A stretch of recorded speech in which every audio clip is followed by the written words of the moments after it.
Assalamualaikum warahmatullahi wabarakatuh. Kembali lagi bersama saya Norwilis.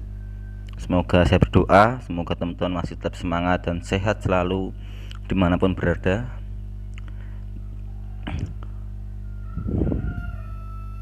Ya, berdasarkan jejak polling yang saya unggah di komunitas saya terkait SKIP JOK, teman-teman banyak yang minta anatomi.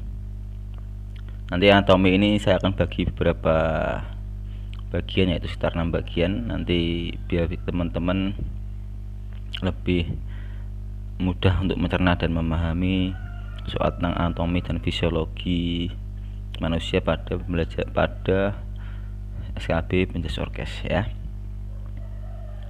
Pada bagian satu ini terdapat dari 3 bagian, yaitu tentang hemostatis sel, jaringan, dan organ. Kita lanjut saja, kita berarti soal nanti sekaligus belajar materi. Jadi kalau saya materi dulu baru soal, nanti kesannya akan membosankan. Makanya dari sini kita belajar menjawab soal. Dari setiap soal itu nanti kita kembangkan dengan beberapa materi. Semoga dengan soal-soal ini teman-teman lebih paham. Semoga lebih paham dan sangat bermanfaat ya. Kita langsung ke soalnya teman-teman.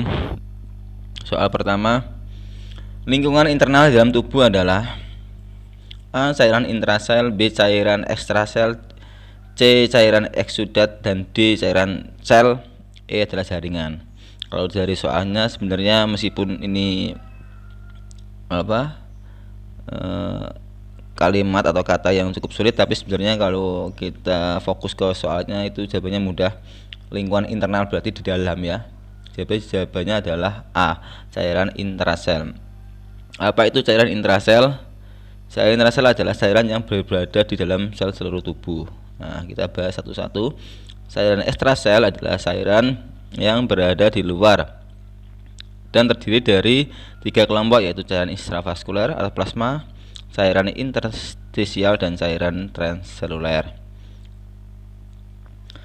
Yang ketiga atau yang C tadi, cairan eksudat, yaitu cairan yang dipancarkan oleh suatu organisme melalui pori-pori atau luka, suatu proses yang dikenal dengan eksudasi dan eksudasi atau eksudasi. Yang D, sel adalah kumpulan materi paling sederhana yang dapat hidup dan merupakan unit penyusunan semua makhluk hidup. Makhluk hidup lainnya termasuk tumbuhan, hewan, dan manusia merupakan organisme multiseluler yang terdiri dari banyak tipe sel terspesialisasi dengan fungsinya masing-masing. Itu sel. Dan E adalah jaringan. Jaringan dalam biologi adalah sekumpulan sel yang memiliki bentuk dan fungsi yang sama. Jaringan-jaringan yang berbeda dapat bekerja sama untuk suatu fungsi fisiologi yang sama membentuk organ. Itu untuk pembahasan soal nomor 1 ya. Semoga teman-teman bisa jawabnya. Semoga teman-teman bisa memahami. Lanjut ke soal berikutnya. Fungsi dari endokrin adalah A. Mengatur aktivitas muskuler dan sekresi kelenjar, B. Mencerna dan menyerap makanan untuk memberikan nutrisi pada tubuh, C. Berperan dalam menggerakkan tubuh dan terhadap termoregulator, D. Mengangkut nutrin oksigen yang sudah tidak dibutuhkan tubuh, dan E. Mengatur proses metabolik melalui sekresi hormon. Silakan teman-teman berpikir sebentar, kira-kira bisa menerka atau menerka jawabannya apa? Iya, jawabannya adalah fungsi endokrin adalah untuk mengatur proses metabolik melalui sekresi hormon. Kita lihat pembahasannya. Fungsi sistem endokrin. Secara umum, sistem endokrin bertanggung jawab untuk mengatur berbagai fungsi tubuh melalui pelepasan hormon seperti metabolisme, tumbuh kembang, fungsi dan reproduksi seksual, tekanan darah, nafsu makan, dan siklus tidur. Soal berikutnya. Ini soal aplikasi ya, bagus menganalisis ya. Contoh penggunaan obat untuk mempertahankan homeostatik dalam pengaturan kadar glukosa darah adalah A. Enalapril, B. Propanolol, C. Insulin, D. Furosemid, dan E. Valsartan. Bisa menerka jawabannya teman-teman atau bisa menjawab? Iya. Jawabannya adalah C. Insulin. Ya, tadi pembahasannya. Homeostatik adalah sistem mengatur kondisi keseimbangan dalam tubuh dan pencapaian dalam kondisi seimbang. Nah, ini soalnya penggunaan obat untuk mempertahankan homeostatik. Jadi kalau teman-teman kesulitan dalam istilah homeostatik, ini adalah homeostatik adalah sistem yang mengatur kondisi keseimbangan di dalam tubuh dan pencapaian dalam kondisi seimbang. Dan pembahasan soal ketiga ini saya bahas satu-satu dari option jawabannya. Kalau enalapril adalah obat yang digunakan untuk mengobati tekanan darah tinggi. Penurunan tekanan darah membantu mencegah stroke, serangan jantung, dan masalah ginjal. Kalau propanolol adalah obat yang digunakan untuk menangani sejumlah kondisi yang berhubungan dengan jantung dan pembuluh darah, seperti aritmia atau gangguan irama jantung, hipertensi yaitu gangguan pada otot jantung, angina pectoris yaitu nyeri pada akibat otot jantung dan kekurangan oksigen, serta hipertensi porta. Insulin adalah hormon yang memiliki fungsi untuk mengubah gula menjadi energi. Nah, ini ya, ini lihat soalnya ya, pengaturan kadar gula ya. Di gula menjadi energi. Hormon ini dibuat dalam sel beta dari molekul besar dan disebut proinsulin. Yang di furosemid adalah obat golongan diuretik yang bermanfaat untuk mengeluarkan kelebihan cairan dari dalam tubuh menjadi melalui urin. Obat ini sering digunakan untuk mengatasi edema atau penumpukan cairan dalam tubuh atau hipertensi, tekanan darah tinggi. Yang E adalah valsartan adalah obat untuk mengatasi hipertensi dan gagal jantung. Selain itu, obat ini juga dapat dipakai untuk melindungi jantung pada pasien yang baru mengalami serangan jantung. Jadi soal nomor 3 ini semoga teman-teman bisa memahami, dan kalau ada pertanyaan lain atau berhubungan dengan soal ini teman-teman bisa menjawab. Kita soal nomor 4. Sel dikatakan suatu satuan fungsi makhluk hidup karena sel ya. A. Semua jenis sel mempunyai fungsi yang sama. B. Melakukan apa yang dilakukan oleh suatu individu organisme sebagai keseluruhan. C. Semua sel mempunyai jumlah dan macam organel yang sama. D. Semua makhluk hidup terdiri atas sel-sel. Dan E. Sel adalah unit terkecil dari makhluk hidup. Ini soalnya cukup ya, soalnya mudah, cuman jawabnya agak sulit ya, agak rumit. Ya, jawabannya apa? Jawabannya adalah karena melakukan yang dilakukan oleh suatu individu organisme sebagai keseluruhan. Kita lihat pembahasannya teman-teman. Sel adalah kumpulan materi paling sederhana yang dapat hidup dan merupakan unit penyusunan semua makhluk hidup. Sel mampu melakukan semua aktivitas kehidupan dan sebagian besar reaksi kimia untuk mempertahankan kehidupan berlangsung di dalam sel. Kebanyakan makhluk hidup tersusun atas sel tunggal. Lanjut kita soal berikutnya teman-teman. Organ tubuh yang banyak mengandung peroksisam adalah A. Hati, B. Paru-paru, C. Otak, D. Jantung, dan E. Ginjal. Iya. Iya, jawabannya adalah hati. Peroksisam adalah organel yang terbungkus oleh membran tunggal dari lipid dua lapis yang mengandung protein pencerap. Peroksisam tidak memiliki genom atau mengandung sekitar 50 enzim seperti katalase dan urat oksidase yang mengkristal di pusatnya. Hati adalah organ yang vital bagi tubuh manusia dan vertebrata hewan bertulang belakang. Fungsinya antara lain adalah untuk menawarkan dan menetralisir racun, mengatur sirkulasi hormon, mengatur komposisi darah yang mengandung lemak, gula, protein, dan zat lain. Paru-paru adalah organ pada sistem pernapasan atau respirasi dan berhubungan dengan sistem peredaran darah, sirkulasi. Otak, pusat sistem saraf pada vertebrata dan banyak invertebrata lainnya. Dan yang jantung, yang D adalah sebuah rongga organ berotot yang memompa darah lewat pembuluh darah oleh kontraksi berirama yang berulang. Darah mensuplai oksigen dan nutrisi pada tubuh, juga membantu menghilangkan sisa-sisa metabolisme. Ginjal adalah organ ekskresi dalam vertebrata yang berbentuk miring, mirip kacang. Sebagai bagian dari sistem urin, ginjal berfungsi menyaring kotoran, terutama urea dari darah dan membuangnya bersama dengan air dan dalam bentuk urin. Soal nomor 5. Lanjut, kita soal berikutnya, teman-teman. Ini hati. Oh ya, ini gambar hati. Ini teman-teman bisa di stop dulu videonya. Ya, ini bisa cermati. Besok kalau ada pertanyaan tentang hati, inilah hati. Hati bentuknya bukan I love you, tapi hati lah seperti ini bentuknya. Ya. Lanjut ke bawah berikutnya.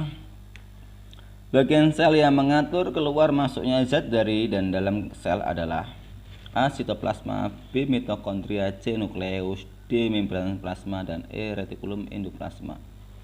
Bagian sel yang mengatur keluar masuknya zat dari dalam dan ke dalam sel. Apa jawabannya? Iya, jawabannya adalah membran plasma, D. Ini kita bahas satu-satu. Sitoplasma adalah bagian sel yang terbungkus dalam membran sel. Mitokondria yaitu organel tempat berlangsungnya fungsi respirasi sel makhluk hidup selain fungsi seluler lain seperti metabolisme, asam lemak, biosintesis, pirimida, dan hemostasis kalsium. Sedangkan nukleus inti sel atau nukleus adalah organel yang ditemukan pada sel eukariotik. Dan D ini yang jawabannya adalah merupakan bagian sel yang membatasi bagian dalam sel dengan lingkungan sekitarnya. Membran ini dimiliki oleh semua jenis sel. Fungsi dari membran plasma adalah melindungi isi sel, mengatur keluar masuknya molekul-molekul, menerima rangsangan dari luar atau dari lingkungan sekitar. Retikulum endoplasma merupakan bagian sel yang terdiri dari sistem membran. Ya. Kita lanjut ke soal berikutnya. Soal nomor 7. Soal nomor 7 ya. Ini soalnya agak pengaplikasian ya, soal pengaplikasian. Kita akan menganalisis sebentar ya. Apabila jari kita terluka dan mengeluarkan darah, lama-kelamaan darah tersebut berhenti keluar dari jari kita yang terluka. Nah, bagian darah yang berperan dalam tersebut adalah A. Eritrosit, B. Leukosit, C. Trombosit, dan D. Monosit. Ya, silakan teman-teman berpikir sebentar. Iya, jawabannya adalah C. Trombosit. Bagian darah yang berperan dalam pembukaan darah adalah keping darah atau trombosit. Trombosit diproduksi oleh tubuh di dalam sumsum tulang belakang yang bersamaan dengan sel darah merah dan sel darah putih. Fungsi utama trombosit adalah menggumpalkan darah dan mencegah atau menghentikan darah ketika Anda mengalami pendarahan atau luka. Itu fungsi dari trombosit. Soal yang berikutnya adalah tentang saraf ya, kan. Nomor 8, jaringan saraf tersusun dari sel-sel saraf. Sel saraf yang berfungsi menerima rangsangan disebut A. Sel Schwann, B. dendrit, C. akson, dan D. neurit. Silakan teman-teman berpikir sebentar. Kira-kira apa jawabannya? Iya, jawabannya adalah dendrit, B.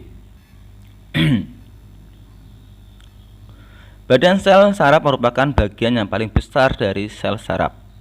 Badan sel berfungsi untuk menerima rangsangan dari dendrit dan meneruskannya ke akson. Badan sel saraf mengandung inti sel dan sitoplasma. Inti sel ini berfungsi sebagai pengatur kegiatan sel saraf atau neuron. Di dalam sitoplasma terdapat mitokondria yang berfungsi sebagai penyedia energi untuk membawa rangsangan. Jadi, dendrit ini berfungsi untuk mengirimkan impuls ke badan sel saraf, sedangkan akson yang berfungsi mengirimkan impuls dari badan sel ke jaringan lain. Jadi nanti ada soal tentang akson, jangan terbalik jawabannya ya teman-teman. Lanjut ke soal nomor 9. Nah, ini ternyata ada kan. Nah, yang merupakan fungsi akson adalah tadi soal berikutnya berhubungan. Saya yakin teman-teman bisa menjawab. Ya, A. Pembawa sinyal saraf dari badan sel menuju ujung akson. B. Pembawa impuls dari otak atau sumsum tulang belakang menuju efektor. Dan C. Menghantarkan impuls ke badan sel, serta D. Menghantarkan impuls ke otot. Ya, betul. Jawabannya adalah A. Pembawa sinyal saraf dari badan sel menuju ujung akson. Nah, fungsi akson adalah meneruskan impuls dari badan sel saraf dalam bentuk potensial aksi, meningkatkan transmisi sinyal melalui selubung mielin. Yang ketiga, mengirim impuls ke sel-sel saraf lain, otot dan atau kelenjar maksudnya, mencegah impuls ke terurai keluar. 5. Sebagai saluran ion kalsium, dan 6. Mengontrol sel tarsier di mana impuls tersebut dibawa. Jadi secara sederhana, fungsi dari akson adalah pembawa sinyal saraf dari badan sel menuju ujung akson.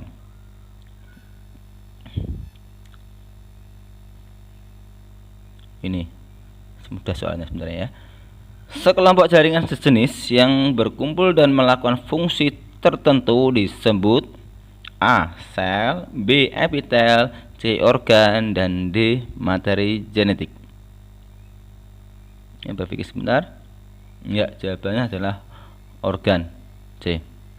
Organ adalah gabungan dari berbagai jenis jaringan yang terorganisasi dalam fungsi tertentu. Berdasarkan letaknya, organ dikelompokkan menjadi dua macam, yaitu organ dalam dan organ luar. Yang termasuk organ dalam seperti jantung, hati, paru-paru, dan lambung. Sedangkan yang termasuk dalam organ luar seperti kulit, mata, telinga, dan hidung. Ini teman-teman semoga sudah bisa sedikit memahami tentang materi sel, jaringan, dan organ. Kita lanjut ke bagian 2. Insya Allah secepatnya kita akan bahas. Jangan lupa dukung saya dengan like, subscribe, dan komen, dan share juga ke teman-teman. Semoga video ini semakin bermanfaat buat teman-teman, dan saya selalu berdoa teman-teman selalu diberi kesehatan, keselamatan, dan tetap lolos dalam dalam tes SKB kedepannya. Amin amin ya rabbal alamin. Salam jaya, salam olahraga jaya.